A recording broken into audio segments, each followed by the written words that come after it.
Hi guys, welcome back to the channel. I hope you guys are doing well. Today I have an interesting video for you guys today, and it's again around kind of vintage Hermes bags. Today I want to talk to you about the vintage Courchevel leather, which is very similar or comparable to the current Epsom leather, and how is it different from the more modern Epsom leather bags. And as you can see, I have some really beautiful bags to show you guys today. So let's get started. So when I first got into buying vintage bags, one of the most common kind of leather type that I see on many vintage bag is the Courchevel leather. And when I start to read up on it, I start to notice that it's actually very similar to the current Epsom leather. So they share many of the similarities with how they're made and how they're being processed. So I kind of want to, I did a lot of research on how is it different from the Epsom leather, the texture and feel and durability, how the wears and tears over the years. So I'd like to share that info with you today. And I have these two beautiful bags in Epsom leather today with me as well. So this one is, as you can see, Holy Grail bag is a Birkin 30 in the black leather. Black color with silver platinum hardware, and it's in the Epsom leather. This one is from 2011, so it's not quite a vintage bag yet. And as you can see, the condition of the bag is still really beautiful. Has a beautiful sheen to it, and the structure is pretty much perfect. There's not too much wears and tears on the bag at all. And this beautiful white Epsom Birkin bag is a Birkin 35. You can see here is the color is 0, I believe. So it is the plain pure white color, also in silver hardware and also in Epsom leather. And this one here is from the 2005.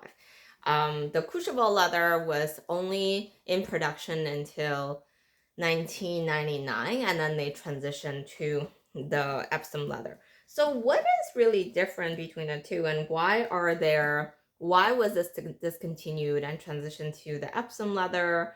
Is it just being called a different name? What is the deal? So I read up into it. It just seems like overall there's no major difference to it. And if without knowing the year of the bag, you pretty much cannot tell whether the bag is Epsom or Courchevel based on the bag I currently have here. So this one here, the Kelly 32 is from 1990. So definitely a vintage bag and vintage Courchevel. I have to say it almost feels a little bit softer in terms of texture. It's also possible because every year the leather would vary from production to production. This one here does feel a little bit softer in terms of feel, whereas the newer ones are a little bit more structured.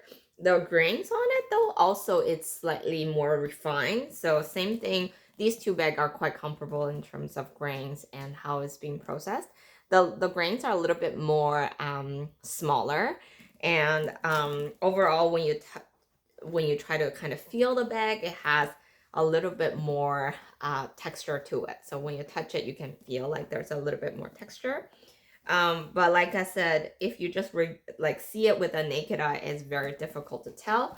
The grains on it, the shape of it also is a little bit different. I feel the modern Epsom leather is a little bit more structured. So I do feel like it's slightly bit more processed. It is already a more processed leather, so it's has this refined grain on it that's a little bit unnatural, like less natural leather, versus where you're looking at Togo or Clemence. Their grains are like a naturally occurring grains, versus the Epsom, you kind of know it's kind of man-made, processed. um so I think if I have to say, like, if there are any real difference between the vintage Courchevel versus the new Epsom leather, there really isn't. And then even when it comes down to like the wear and durability, usability, I don't think they're that different. So the thing I could mention though is Epsom leather, if you don't know or if you're not familiar with the the leather world. Epsom leather is actually one of the more affordable leather if you buy items from boutiques. So it's actually on the lower price point, or the kind of the basic price point for any items, whether it's small leather goods or bag itself. Versus if you're looking at Chèvre or Togo, sometimes it's a little bit more expensive. But the good thing with Epsom leather is it's really it holds its shape really, really well, and overall it's much more it's much lighter compared to your Togo or Clemence leather. So if you're getting a size 35 bag, and you don't like the slouchy bag look, then Epsom is actually a really good option for you potentially, because it is a lot lighter in comparison, and the 35 size can be really big. So once you fill it up, it could be quite heavy. So if you pick the Epsom leather, it will give you slightly less weight on your arms for these bags. So that's the pro of it, like if you like the structured bag. And then also the price point is a little bit lower too. So that's also a pro in my opinion. The cons though is that once the leather is damaged or once there's a scratch, it's really hard to repair on Epsom leather because it is a processed leather. So the grains are pressed in, man-made. They're not natural. It's really hard to fix. And when there is a fix, so when it comes to vintage bags, you will often come across bags that has touch-ups and retouch and things like that.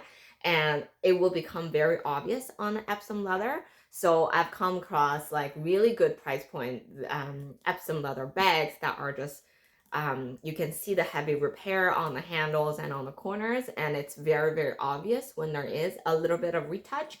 Versus if you are trying to do a little repair or retouch spa on the bag for Togo or Clemence, it's generally a lot better, a lot easier to kind of keep it looking more natural. So that's the kind of downside of it. And I also find because the structure is more rigid, it is definitely more suitable for like a cellular bag. So if you are familiar, a lot of the Kelly bags, Kelly, especially mini Kelly or Kelly 25, they are made with Epsom leather in the cellier version because it tends to gives it a more structured, very rigid look. So that's the thing with this leather. A lot of people don't necessarily like it when it's in the Birkin retorn style, because it kind of doesn't give the same sort of natural, relaxed feel to the bag. But like I said, from far, anyone like people who are not familiar, and if you look at the bag from far, it's pretty much hard to say what kind of leather it is, but it does give that really new feeling because of the fact that the structure is well maintained. A Togo or Clemence bag will definitely sag very easily over time, versus you can tell, for example, this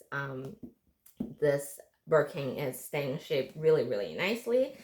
I would say the last point that I would like to emphasize, and it's kind of more things that I've learned over the last little while with playing with different kind of leather, different kind of bags, is that uh, every type of leather retains color very differently. So, if you look at a Clemence bag, Togo bag versus other Chèvre color bag, they retain paint very differently. So if you look at a gold bag that's in Epsom leather versus a Togo leather, they actually could look different shades of gold, like different shades of colors. I personally think Epsom retain color really, really nicely. So it's kind of very true to the real color. And because the fact it's like water resistant, it's kind of small grain, it's very easy for you to wipe it down and keep it clean, versus some of the other leather will seem a little bit more permeable. Like if you look at a Swift leather, I would never kind of wipe with a white, wet kind of towel or anything like that. But feel with Epsom, you feel pretty comfortable to kind of just clean it with a wipe or something like that, and without having to feel too worried about it, because the texture itself gives you that kind of water resistant feeling to it. And so going back to the scratch, you can see my vintage one does already have some scratch, and despite me trying to like conditioning it or cleaning it, it's really hard to revert the damages. And same thing with like the dry cracks on the handle. It's really, you know, once it's done, it's pretty permanent. It's really hard to revert to the look, revert the look of it versus some other leather. There's a higher chance of recovery or, you know, chance of repairing the damages. But like I said, I do find Epsom leather to retain colors really well. And, you know, of course, color is quite subjective. Like some people like a really kind of vivid and very kind of true to it. Some people like the age look or the look of, you know, what is the word I'm looking for? Kind of um, fading to another color slowly with time.